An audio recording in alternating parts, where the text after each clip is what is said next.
This way everything sort of stays organized. You see? So, okay. Now, do we have Phoenix from here? No.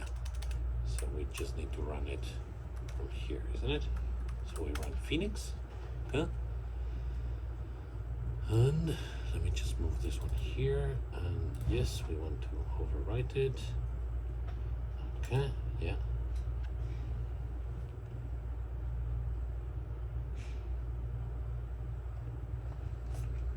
Okay, so now let me just organize a couple of things so we can have this one here, we can move this one here, and you have here your main Phoenix window.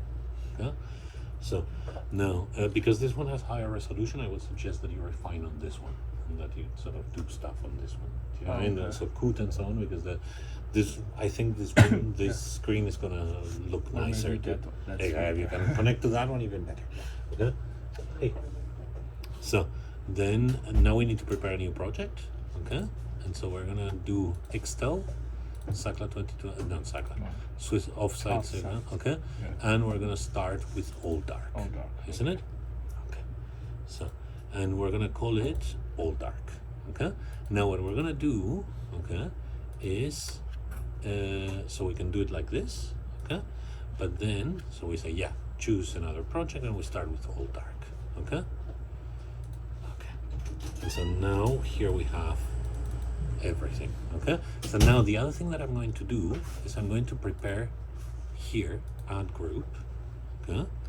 And I'm gonna call it, so this is gonna be called Swiss Fel 2023A offsite, okay? And we're gonna call it Swiss Fel 2023A offsite. Okay, and we don't need a directory for this, like this. And now what we're gonna do is we're gonna go here in settings, and we're gonna go in groups, we're gonna manage, and we're gonna set it like this. Why is this interesting? Because now you can go and show groups, show this, and only the projects that are in that group will show. And in this way you can have an easy way of just looking at the projects with which you're working. So, and then we can do another one, okay? So we can, in that way you can have all of the projects that you want, okay? So this one, we make this one, and we open, and we call it difference maps, okay? And we add it directly to the Swissful 2023 group, huh? And so difference maps, let's call it Swissfel 2023, just in case, okay? So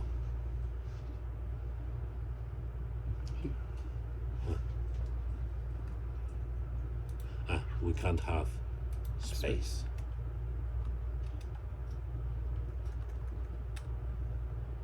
Okay, and there you have it, difference maps. Is it? Okay, and then we can produce another one. Xtel, offsite, true dark, okay, open, true dark, and we set it also in Swissfel 2023, okay, because that one you can also take a look at. It makes sense, okay? So now we do it, okay, and that's it, you see? And so, but we want to work on all dark, really, isn't it? So now the next thing is we can download, so this is all dark, so, and show in folder. Okay. You have them already here, isn't it? There's this one. Oh, yeah, just download from the email. Yeah. Okay. What's TR dark scale? Oh, this is only the time resolved data. Is that correct? Yeah. Time resolved time dark. Okay. So then we take all of this and then we move it to Xtel onsite Swissfel 2020. Sorry, not onsite, offsite. And then so I'm going to copy here, and then these two I'm going to copy it into true dark. Okay. You can also download from UK's email. Yeah. So yeah. Okay. This one and this one. Now show in folder, and then we take these two.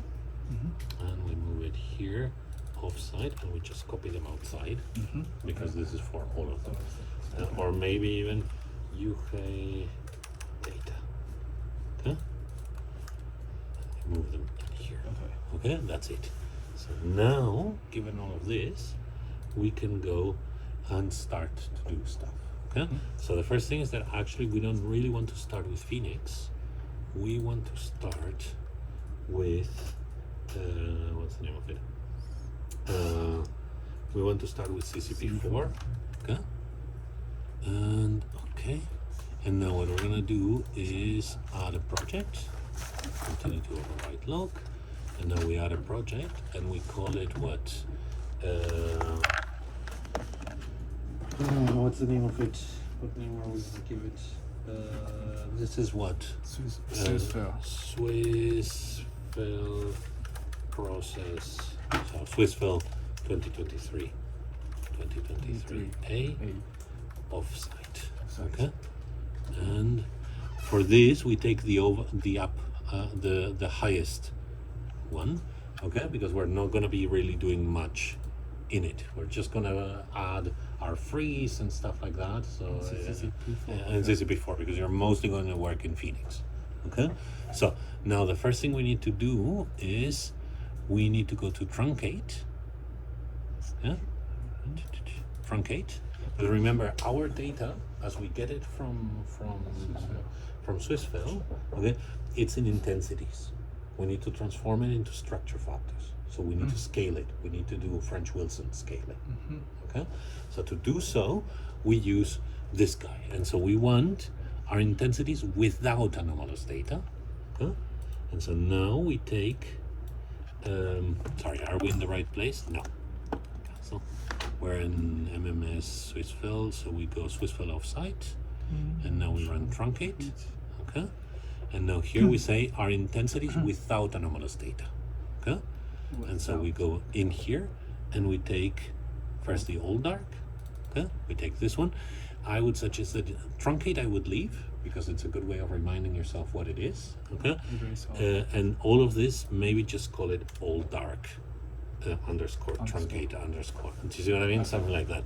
But we don't want to save it in Swissfell offset. Okay, we want to save it in old dark.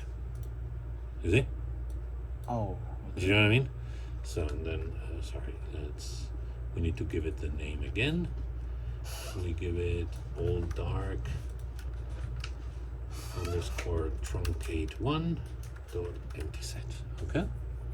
And notice what I meant when we list all labels. See, we only have intensities and sigma of intensities. We don't have structure factor. We need to convert it to be able to work on it.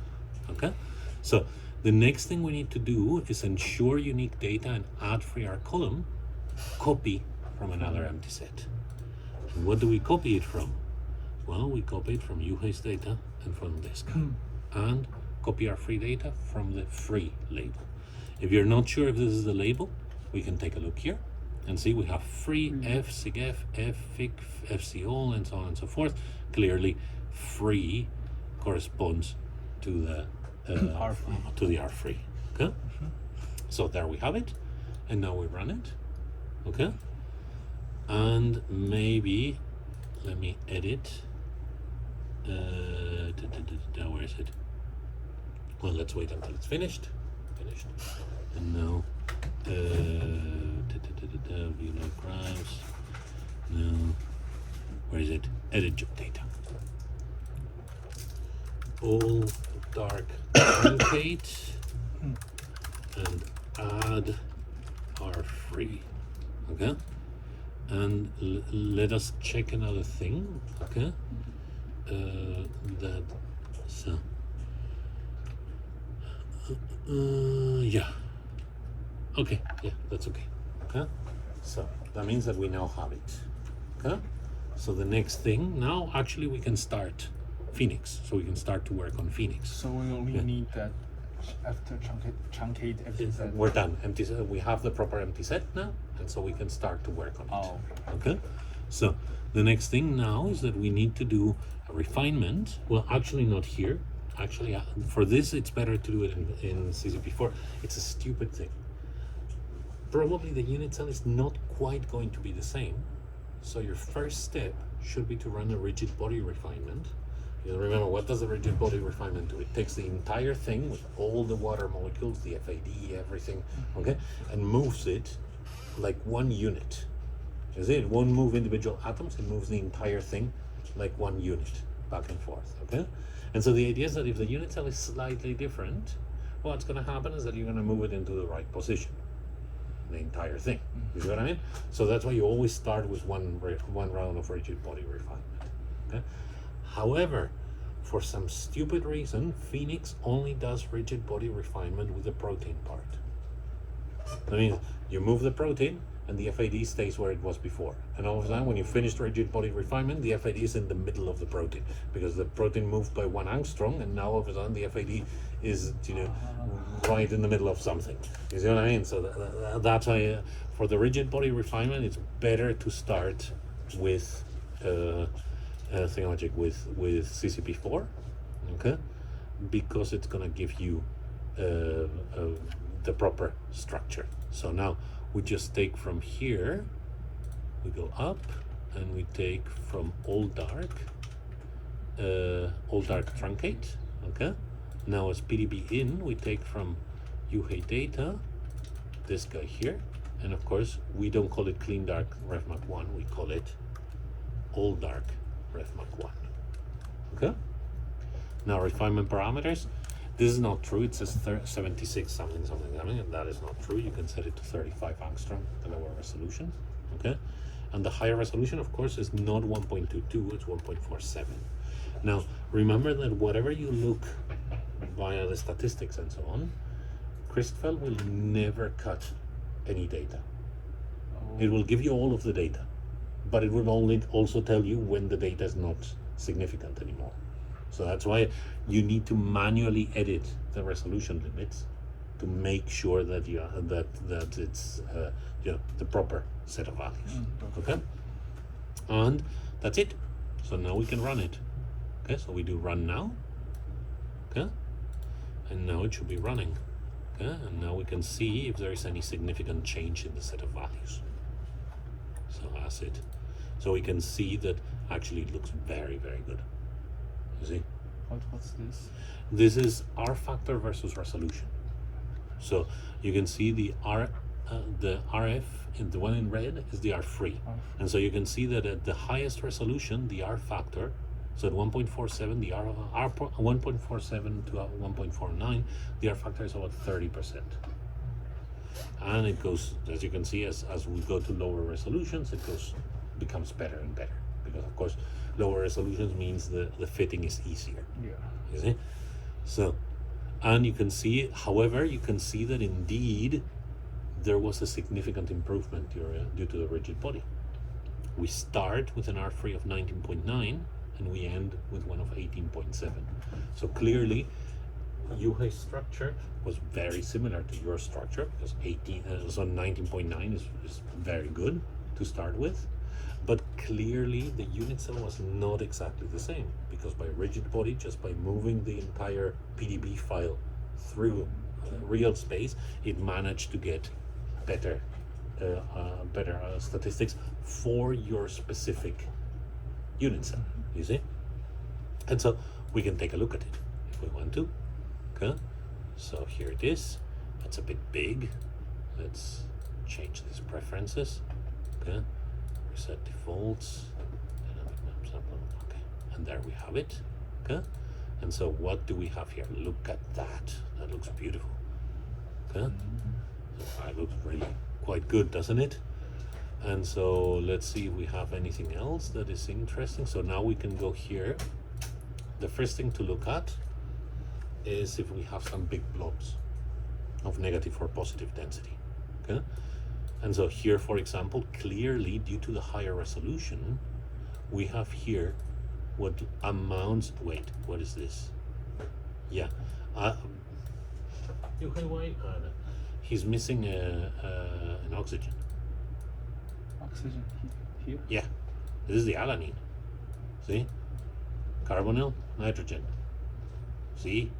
And there's an oxygen missing there. Yeah. You see? So what we can do is simple. We can mutate it, this guy, to alanine. Why aren't you showing me that? Okay, let's reject, regularize, reject. Then let's delete it. Okay, so we can delete it. So we can delete this guy. Okay, and now we just add it back. There we have it, and now it was oxygen. Okay. Accept. Now, one thing that I can suggest to you, okay, edit, preferences, general, da, da, da, da, da. Oh, hey, okay. You have a problem with alanine 115 in the dark structure. There is no carbonyl group. Really? Yep, we mutated it right now. You can see the difference density there. Okay, so please check it. Okay. I don't think it's very important because it's also somewhere in the middle of nowhere. But just check and make sure that it's Okay. good. So yeah, that's definitely. 150? Yeah, alanine 115. Okay. Okay, there is no carbonyl oxygen. Okay, so let me just check here. Dialogues, refinement toolbar here. Until you know what these guys do, you can set it like this. So here, toolbar style, icons only, icons and text only. You can set it to icons and text, and then you can see here the little pictures and what each of them does. Okay. Now that means, of course, that your screen is much smaller. That's why once you know how to do things, I suggest that you go back to icons only, because then you have more screen. Once you know what each of these do. Okay. But right now, it's for learning. I think it makes more sense, like this. Okay. And here the same thing. Let's see exactly. So there you have it. Same thing up there. Okay.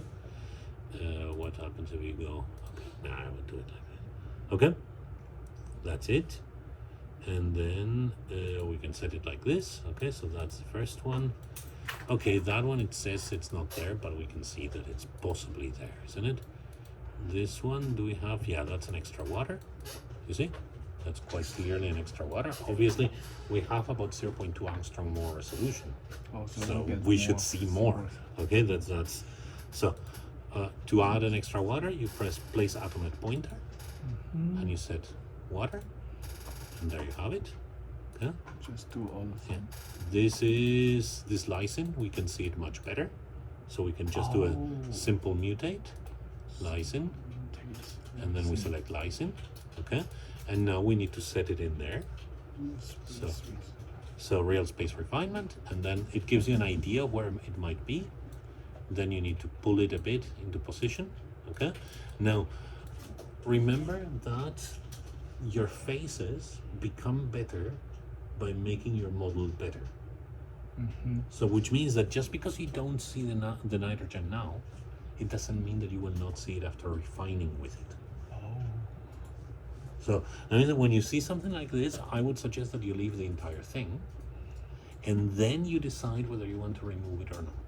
I mean Later, after you do one cycle of refinement and you see, okay, is there anything there? Is the nitrogen there? Or is it still missing after refining with it? If it's still missing after refining with it, you delete it. If it's not, if it's there, you leave it.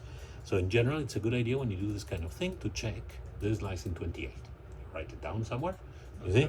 And that it's one of the amino acids that you're sort of not sure of what's on. Okay? So now this here, this is a classical situation of double conformation. You see? This guy's pointing up, and here you have some green density. So how to expand? Because this, what is it, it's a valine, isn't it? Oh yeah. Because the valine can be pointing like this, but it can also be pointing, you see, it can rotate, so this one points here and this one points here. So we can do that. We can go here, add alternative conformation, split at C alpha because you can see that this part is okay. You see? So the only difference is up here in the side chain. So we click it, and now you have a set of different possible orientations. So we can choose the orientation that we like best, which is clearly this one, isn't it? So we say okay, and now we do real space refinement to sort of set it in the correct orientation. And see, now we have it. And see, now you have two different orientations. Okay. Now, clearly, this orientation looks like it has higher occupancy than this one. Yeah. Now, if you want to modify that, you can go to residue info, and here you see right now that it's at both at 0.5. Later, you could modify that if you want. 0.5 mean 50% occupancy. Together, of course, they should be 1. Yeah? So, but at the moment, because you don't know what will happen with refinement, I would leave it like that and see what happens later. We can continue. This I would leave as it is. so Because there is no easy explanation for it. Maybe you have a slight movement upwards or something, but it's difficult to understand. So I would just let it refine, see if it can improve on it. Same thing here. Here, I would suggest that this is a double conformation. You can see that here you have red density, here you have green density. just Exactly. But you can clearly see that it's here still, this glutamine, isn't it? So you do add alternative conformation, you add it, look for a conformation that that sort of fits where you want it to be. Okay? So probably, where was that? This one, for example. Okay? And now we move it a bit and see if we can get it. Yeah, that doesn't look too bad, doesn't it? So we can keep it like that and see what happens later. Okay? So this one is another case of double conformation, and you can quite clearly see it. The main problem that you have, probably this oxygen goes here. How do I know? Because you have red density here, meaning you have too much electron density there. But here you have green, which means that at least part of the time you should have more than a carbon. You should have something that is more electron dense than a carbon. What could be more electron dense than a carbon? The oxygen. Yeah. So basically you have this orientation, you have this orientation with the oxygen here. You see? So let's see. Add alternative conformation, split at C alpha, and this will be quite common because you have and then you always do one set of real space refinement always after you do something like this. But this is something that you will always have to do, or that you will encounter quite a lot when you're working on this molecule, because your resolution is higher. Oh. And as you have higher resolution, you start to see more details. Oh, Exactly. I see. So this is about the same. Probably this one is rotated around. So you have it right now doing like this. Later it will be doing like this. I'll let you work on that. Okay? So I'm not gonna go. This one, same story. Probably you have something pointing like this. You see, now it's pointing like this. Now this nitrogen goes here, which means that this whole group points in that direction. And notice that this nitrogen is still gonna be around here, and that's the reason why this blob looks bigger than this one. Because here you have this movement here, while here the nitrogen is sort of gonna stay more or less in position. You see? Okay. Another double conformation. See, this one is a bit more difficult to see, but if you ask me, probably you have this guy pointing in this direction, and when this one guy is like this, you have a water probably there. That is this arginine. You can see more of it. Oh yeah. Just add it. This is. Yeah, this is this water here. It's probably not exactly in that position. So Yuhei modeled this as two separate waters. At least in your structure, it looks like it's a water alternative conformation. So you can introduce an alternative conformation and show you how to do that. You split this water, then you move it sort of around here, and then you do a real space refinement to put it in the center of the density map peak. You see? And so why? Because notice the distance. Again, this doesn't mean that it's the case for you. Yeah, It okay. could be that it's just a higher resolution at this Yeah. point, okay? So, but notice the distance between the two of them. That's 1.37 angstrom, which means that if there are two waters, one of them has to be either a hydroxide or a hydronium. Because the hydrogen bond has to have an almost covalent bond characteristic. 1.37. Remember, a covalent bond is about 1 angstrom. The what's it called, the hydrogen bond is about 1.5 angstrom, isn't it? So together, you expect that this distance should be about 2.5, but it's 1.37, which is longer than a covalent bond, but much shorter than a hydrogen bond, which means that the proton, if they are indeed two water molecules, the proton must be shared equally between the two, which means that it must be either hydroxide, so that you have this, you have a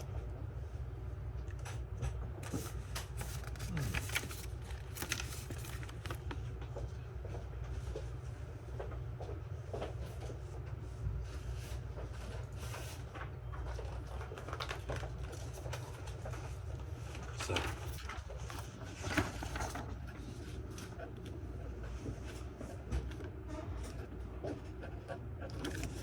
okay.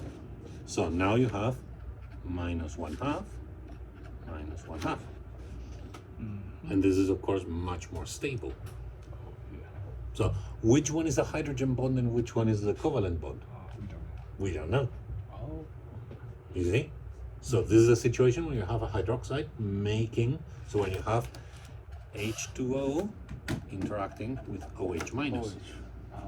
But when you have that, really you don't have that. You see, what you have is this situation. So which one of the two?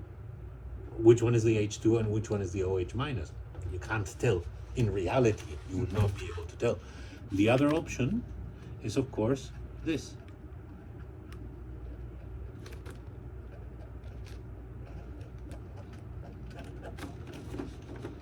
And now you have plus 1/2, plus 1/2. So you have H3O plus interacting with H2O. Ooh. Again, in this case, which one is a hydrogen bond and which one is a covalent bond? We don't know. The proton is equally shared to stabilize the positive charge. Oh. So you see, if these two are indeed two different water molecules, this is your explanation. Okay? Oh. And so, what does that mean? That means that you need to have some chemical reason. For example, if you would see, one classical example is the water cluster in MMCPD2.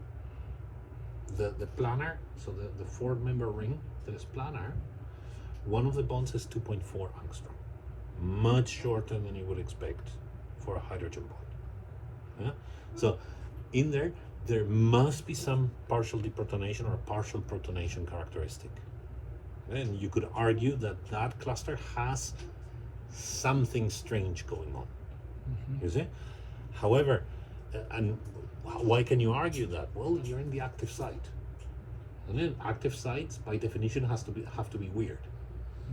So, if there is some strange water there, it's a good reason to say that is weird, that the water is strange. However, how about here? Well, there's not really anything, is there? Yes. So. There's just two waters sitting there. So. You see? Now, on the other hand, here you have a carbonyl, here you have a histidine. You see? So it makes much more sense to say that, okay, this water is sort of oscillating, sometimes improving its interaction with the carbonyl, sometimes improving its interaction with the histidine, and that's why you don't get a circular blob, but rather an elongated one, so that your water is, that you model that as two waters, one closer to the to the carbonyl, one closer to the histidine, and that it's a good description of why you have a football shaped blob there, you see. So that's what I mean, that you need to understand, all that bullshit about water and about the different conformations of amino acids and so on. It's not because I want to bore you, it's because it's very useful. Once you're looking at this, you have to make decisions. You need to interpret what you're seeing, and the way you interpret it is by understanding protein fold, by understanding the principles of how water interacts with the protein surface, and so on and so forth. All of these decisions go into your interpretation of the data. You see? Okay. It's the same thing when we talk about Ramachandran plots and so on. A Ramachandran outlier is not necessarily bad. You just need a reason for it. Do you understand what I mean? So if something is outside the allowed regions, it's not like God came down and told you if it's outside of the regions, like I'm going to make the world explode or something. It's okay, it can happen, okay? But generally, when it happens, it's because something is going on there. So, for example, again, a classical explanation is the active site. Well, if by definition your catalytic amino acid is in a disfavored position, that means that it's in an energy height. And if you remember when we were talking about the idea that proteins cannot be in their most stable state, well, this is an example. This is a structural example of that. Having a Ramachandran outlier means that you're forcing that amino acid into a disfavored location. If by having the ligand come in, then it manages to go into a Ramachandran allowed region, you see, now you have released energy. And this is a mechanism by which the enzyme can ensure that the complex is more stable than the APO enzyme. You see? Okay, so that means that if you see a Ramachandran outlier in your active site, you have good reason to believe that this is true. Let's say, for example, that you have a beta sandwich with a very short loop, okay, connecting to beta strands. Well, if you have a very short loop and you still want the beta sandwich, well, the beta sandwich is producing maybe 30 hydrogen bonds. And maybe in the short loop you have a Ramachandran outlier. But if you have a slight Ramachandran outlier on your short loop, and in exchange you're able to produce 30 hydrogen bonds, that's a good reason to violate the Ramachandran plot. Why? Because you're compensating it with lots of hydrogen bonds, i.e. overall the equation says that you spend energy by getting out of the Ramachandran favored locations, but you get energy by making the tertiary structure, and thus overall the Ramachandran outlier is allowed under these conditions. But you see, you need to have an explanation for why this is the case. That's I mean that yes, this is the part this is the part where you have to know about protein chemistry, and where you have to look at your data and see if you can explain your data. You see? Okay, so that's why we're looking at this, and that is also what the second part of the class will be, isn't it? So to precisely look at this kind of stuff and understand how this kind of decisions are made. Okay, so okay. See here, same story. You probably have this guy here, and when this guy's here, probably this water is moving a bit closer to this position. You see, and then you have an interaction here and here. You see what I mean? So then this guy clearly is not in this place. Okay? Unlike what we have seen up until now, this one is not particularly well defined. Oh, you mean this residue? Yeah, this residue appears to be slightly more mobile than in the cyclase structure, which also may be true because remember that we do not have cooling in Swissville. At Sacla we're working at what, 20 degrees? 20, yeah. So we have a water bath around the injector that maintains the crystals at 20 degrees. At Swissville, we have whatever temperature is inside the hutch, which tends to be quite a lot higher, 25, 27 degrees, something like that. And so what that means is that, of course, if something is not particularly constrained by its environment, injection of heat is going to increase its dynamics. So even at higher resolutions, it might be that you have some amino acids that are simply do not have a very preferential condition. That by lowering the sample by 5 degrees or so, we can see them. By increasing by 5 degrees, we stop seeing them. Yeah. So here you have I wouldn't say this is a double conformation. I would say that this is simply a slightly different orientation here. So this is nothing. See, this is the double conformation still. This here is something where I'm not quite sure that this model works. Again, this is one of those very difficult positions, and this may also be a difference. Remember that we have another difference here.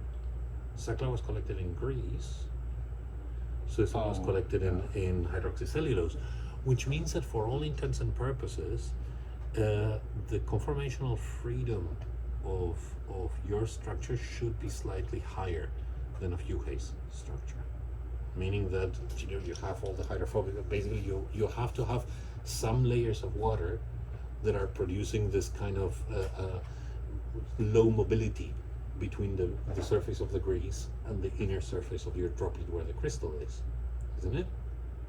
Then you have some layers of water that are more bulk-like, and then you have your crystal. Yeah? So that means that for the same volume of material, in the case of the grease, there is more constrained water than in the hydroxycellulose. So that means that some of the folding mechanics may not be exactly the same. So for example, in this case, it looks to me like Yuhei had seen some kind of helical structure here. You see it? Like this. In your case, it looks rather like this orientation is wrong. See? This aspartate is probably looking down here. These guys are up here, like this and like this. You see? You have a continuous blob of density here. Yeah. See? And so here the orientation is this one. If I am not mistaken, this is probably close to the 8-HDF binding site. And if it's close to the 8-HDF binding sites, it's always a miss. It's very easy to see different conformations in that region, depending on the precise conditions you used to crystallize, to collect the data, and so on and so forth. So it's quite normal that you will see this kind of stuff, but you have to refine it as well. Okay? So this doesn't look like much. This, I would see what the anisotropic refinement says. This is generally an effect. Maybe the pulse in Swissville is a bit long. Maybe you've damaged the sulfur a bit. This is water. Look, also, this is one of those things that is very nice to know. Look at the angle. You expect to have so hydrogen bonds between carbonyls and water generally have an angle of about 120 degrees, if you remember. And here you see that angle, which means that you're very justified to say that that's a water and not, for example, a sodium. Okay? So because remember, sodium has the same number of electrons as water, both have 18, which means that from a crystallographic point of view, you cannot tell the difference between a sodium cation and water. How do I know that this is a water and not a sodium cation? Well, because the most likely interaction is with a carbonyl. If you think about it, a sodium cation cannot interact with a carbonyl just like that. Yeah? And secondly, the bonding angle to the carbonyl fits with the description that we expect from a water-carbonyl interaction, i.e. namely that we have about 120 degrees between the carbonyl, the previous atom, so the carbon of the carbonyl, and the water.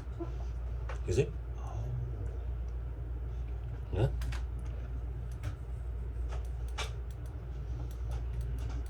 This is inside the active site.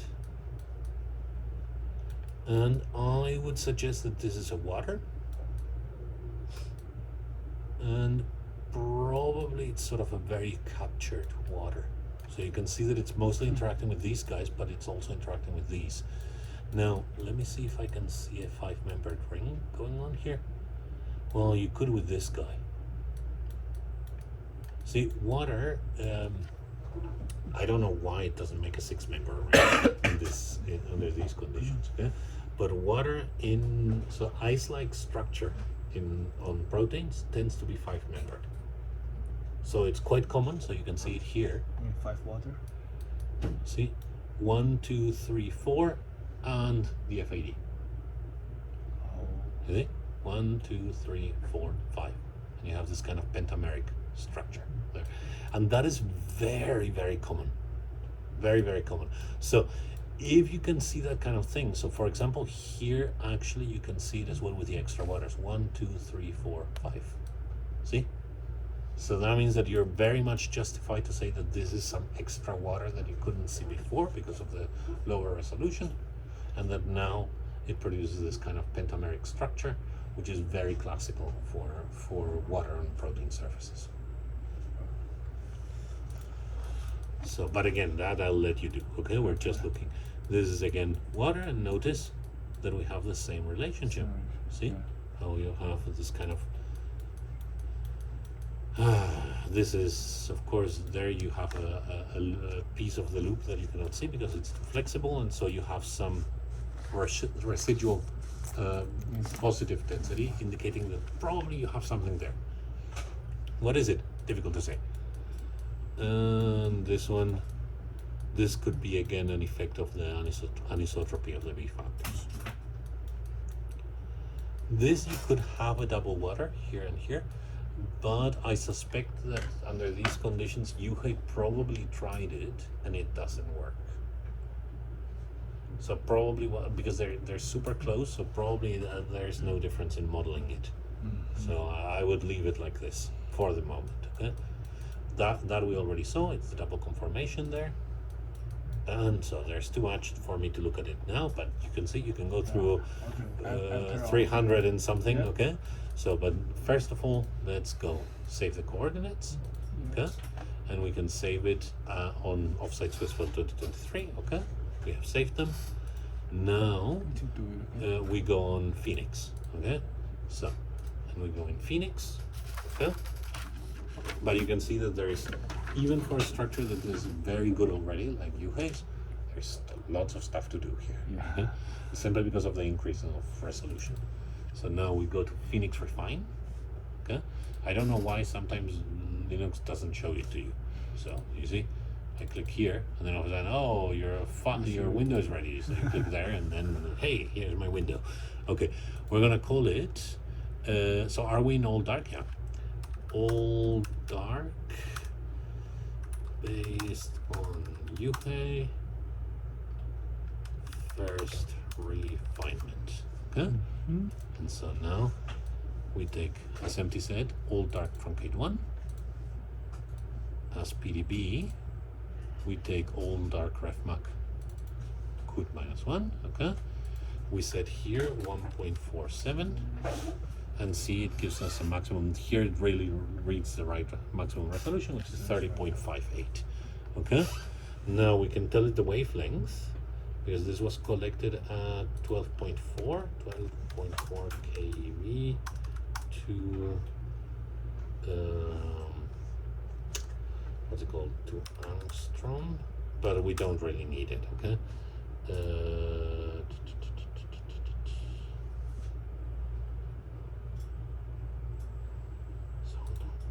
energy 12,400. That will be 1 angstrom. Okay, so we don't need to write it because it's set already to 1 angstrom. Okay, we can take a look if you want. So we just can click here. See, and it says wavelength 9.99999, which means that we don't know. It doesn't matter. It's perfectly fine like this. Okay, or well, basically we can write it here, 0.999. Okay, if you want to. Okay, refinement settings, reciprocal refinement, real space refinement. We don't need. So, and we do individual B factors and group B factors, okay? We're not gonna refine, well, let's do TLS refinement, okay? We set it to 5. So let's see, system, how many CPUs do we have? We have 16 CPUs, okay? So we're gonna send 8 CPUs for this job, okay? We're gonna automatically add hydrogens, okay? And we're gonna use optimize X-ray stereochemistry and X-ray ADP weight, okay? And that is basically it, okay? So we can now start to run it. Sorry, and we're gonna write here TLS, okay? So, and then we run it. And now we're gonna set another one as aniso, okay? And so we're gonna remove TLS parameters, because of course if we do aniso, we're not gonna refine TLS parameters. And now we're gonna modify start models. And we go to B factors, okay? I'm gonna set randomize ADPs, convert to anisotropic, okay? Okay? And this we say all, okay? And so we say okay. ADPs are the B factors. I don't know. It's atomic displacement something. Okay. I don't know what the P is, but AD stands for atomic displacement. It's just that Phoenix, for whatever the reason, they don't call it B factors. They call it ADPs. Okay. So that's it. And so now we can run it as well, also with 8 CPUs. Okay. So there we are. Okay. And did I change it? Yeah. So, and now we can go here if you want to. So we can let this one run here. Okay. And we can see here that, see, we have the 2 of them. Okay. Now, and you can listen that it's running quite. Okay. So the other thing that we can do is settings, or performance. Yeah, so in power mode, performance, which means that now it's gonna fly. Yeah? And you can listen that it's. Wait, what happened?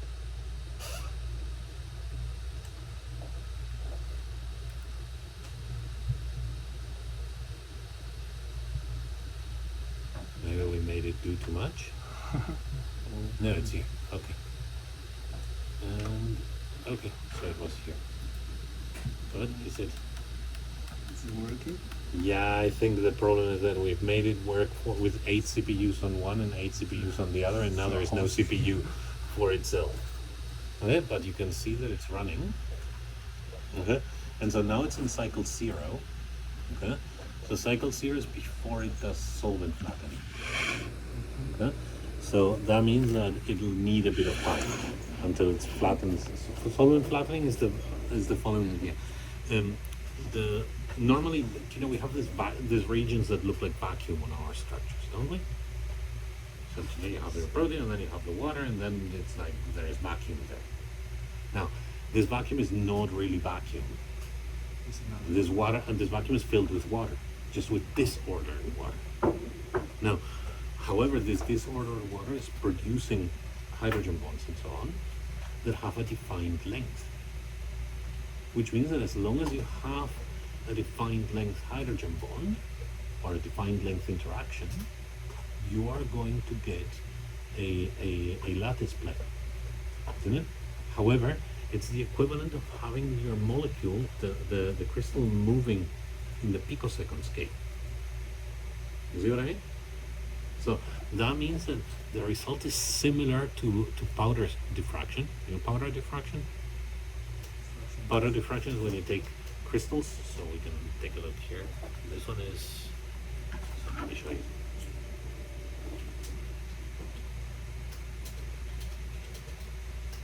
Powder diffraction.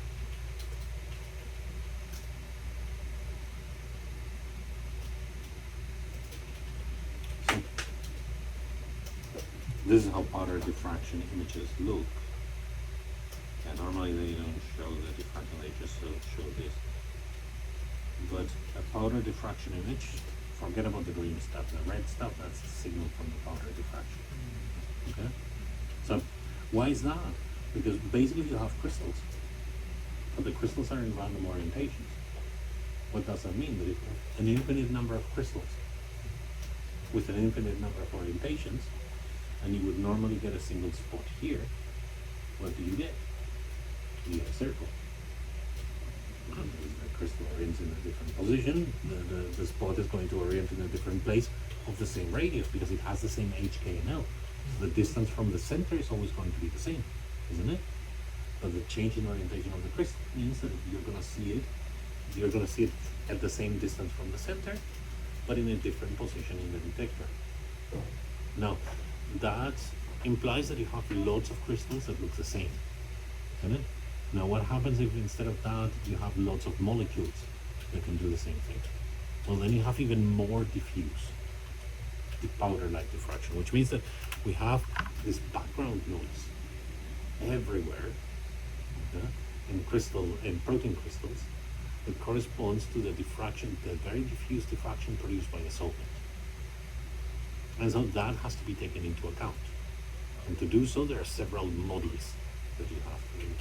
And so, because you have a signal, when you use one of those models to get rid of that water signal, that means that what you do is basically, if you imagine your diffraction pattern as having some kind of bump where the water signal appears, you make it flat. That's why it's called solvent flattening. You see? Because you remove the bump and make everything flat again. So that's the. So are we having some kind of signal here, by the way? Hello. I don't know if anything is running.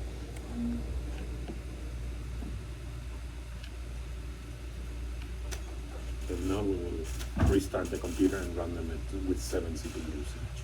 Okay, so you see, this is the main problem with Linux. It does whatever you tell it to do. Like in Windows, you would have some kind of protection against this, and it would say, "Oh yeah, you want to run 8 and 8? Then what am I going to run on?" Windows takes sort of reserves for itself some amount of its own calculation power. There's nothing. It just doesn't care. You tell it to use all the power for something else, and Linux has no power, it cannot compute itself. Still, so I would say we can probably restart it, okay? Because it looks completely dead.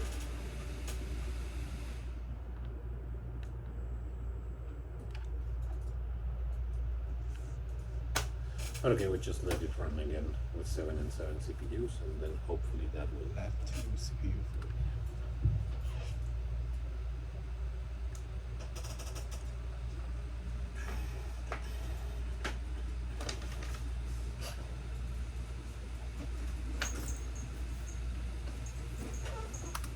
What is it, MMCPD2?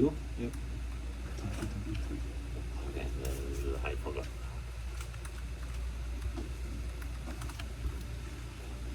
As you can see, it's Still running.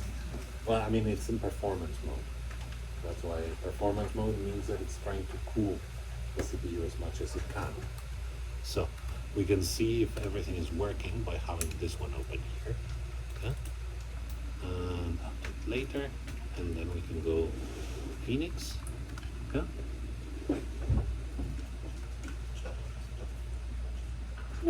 And you appear, yes, I don't care.